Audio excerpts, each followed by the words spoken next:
రైతు బంధు కేసీఆర్ గారు 2 పంటలకు ఇస్తే నేను 3 పంటలకు ఇస్తా అన్నాడు. నాటేసే టైంకు కేసీఆర్ గారు ఉన్నప్పుడు రైతు బంధు పడేది.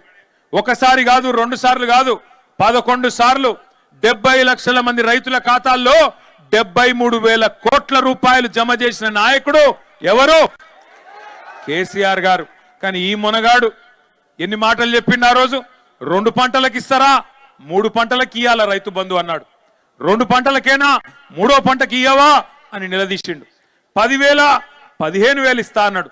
ముష్టేసినట్టు 10,000 ఇస్తావా, మా సోనియమ్మ మీద ఒట్టు 15,000 ఇస్తా అన్నాడు. మరి ఇలా సోనియమ్మ మీద ఒట్టేసినావు కదా, ఇచ్చినవా 15,000? వచ్చినాయా? భూ యజమానులకే ఇస్తున్నాడు ముఖ్యమంత్రి కేసీఆర్. నేను కౌలుదారులకు కూడా ఇస్తా అన్నాడు. పట్టించుకుంటున్నాడు మళ్ళీ ఇలా కౌలు రైతులను? రైతు కూలీలకు నెలకు 1000 రూపాయలు ఇస్తా అన్నాడు. రాహుల్ గాంధీ మీద ఒట్టన్నాడు. ఇస్తున్నాడా? పడుతున్నాయా రైతు కూలీలకు? ఆలోచించండి ఎన్ని అబద్ధాలు. కేసీఆర్ గారు కళ్యాణ లక్ష్మి షాదీ ముబారక్ పేరు మీద 1,00,000 రూపాయలు ఇచ్చి 15 లక్షల మందికి పెళ్లి చేస్తే నేను తులం బంగారం ఇస్తా. ఆయన ఇచ్చే పైసలు మరి లగ్గమైపోయినాక 6 నెలలకు వస్తున్నాయి, నేను మీరు పత్రిక పెట్టుకోగానే ఇస్తా అన్నాడు. తులం బంగారం ఇంటికే పంపుతా అన్నాడు. వస్తుందా తులం బంగారం? మేము ఆ రోజే చెప్పినాం ప్రజలకి, వీళ్ళు కాంగ్రెస్ వాళ్ళు నమ్మదగ్గ మనుషులు కాదు, బంగారం ఇచ్చే మనుషులు కాదు, పుస్తల తాడెత్తుకపోయే బ్యాచ్ వీళ్ళని చెప్పినాం. నమ్మలేదు, మమ్మల్ని నమ్మలే, వాళ్ళని నమ్మినరు. ఇవాళ ఏమైందో మీకు గనపడుతున్నది. పాలమూరు బిడ్డ పాలమూరు బిడ్డ అన్నాడు. ఏమై మరి పాలమూరు బిడ్డకు బంగారం దొరకలేదా? బంగారు దుకాణాలు కనబడతలేవా? బంగారు దుకాణంలో ముఖ్యమంత్రికి ఆయన మాటకు విలువ లేదా?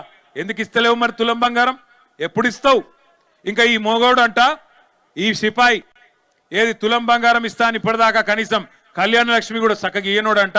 ఇలా ఆడబిడ్డలందరినీ 1,00,000 మంది ఆడబిడ్డల్ని కోటీశ్వరులు చేస్తాడంట. కూట్లే రాయి తీయనోడు ఏట్ల రాయి తీస్తాను బయలుదేరిండంట. 1,00,000 మంది ఆడబిడ్డల్ని కోటీశ్వరులు చేయాలంటే ఎన్ని పైసలు కావాలా? ఎన్ని కోట్లు కావాలా? 1,00,000 కోట్లు కావాలా? 1,00,000 కోట్లు అంటే మాట్లాడితే కూడా అబద్ధం చెప్తే కూడా కొద్దిగా అతికేటట్టు ఉండాలనా లేదా? ఎన్ని అబద్ధాలు, ఎన్ని అడ్డగోలు హామీలు గుర్తు తెచ్చుకోండి. ఆడపిల్లలకు స్కూటీలు ఇస్తా అన్నాడు. చదువుకునే ఆడపిల్లలకి ఇచ్చిండా? స్కూటీలు కాదు కదా, లూటీ మాత్రం మంచిగా జరుగుతున్నది. స్కూటీలు రాలే, లూటీ మాత్రం జోర్దార్ నడుస్తున్నది. ఆలోచన చేయండి. విద్యా భరోసా కార్డు ఇస్తా అన్నాడు. మరి ఫీజు రీయింబర్స్మెంట్కే దిక్కులేదు. 12,500 కోట్ల రూపాయలు అటు కాలేజీలోళ్ళు మొత్తుకుంటున్నారు, ఇటు టీసీలు రాక పిల్లగాళ్ళు ఇంట్లో వాళ్ళు మొత్తుకునే పరిస్థితి వచ్చింది. నేను చెప్పేదేమన్నా అబద్ధం ఉంటే మీరే ఆలోచన చేయండి. ఈ 2 ఏళ్లలో ఎవరికి లాభం జరిగింది? ఈ 2 ఏళ్లలో ఏ వర్గానికి లాభం జరిగింది? మీరు ఆలోచించండి. మీరు నిన్నగాక మొన్న మరి చూసినారో లేదో, అసెంబ్లీ మంత్రి గారు చెప్తున్నారు, ఒక ఆయన రెవెన్యూ మంత్రి గారు, కేసీఆర్ గారేమో కొత్త రెవెన్యూ డివిజన్లు చేసినాడు, కొత్త జిల్లాలు చేసినాడు. ఉమ్మడి మహబూబ్ నగర్ జిల్లాని 5 జిల్లాలు చేసిండు కేసీఆర్ గారు.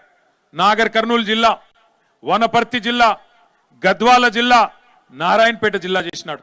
మీరందరూ నారాయణపేట వాళ్ళు, గద్వాలోళ్ళు, కొల్లాపూర్ వాళ్ళు, అచ్చంపేట వాళ్ళు, మీరు మహబూబ్ నగర్ దాకా వచ్చేది ఎందుకు?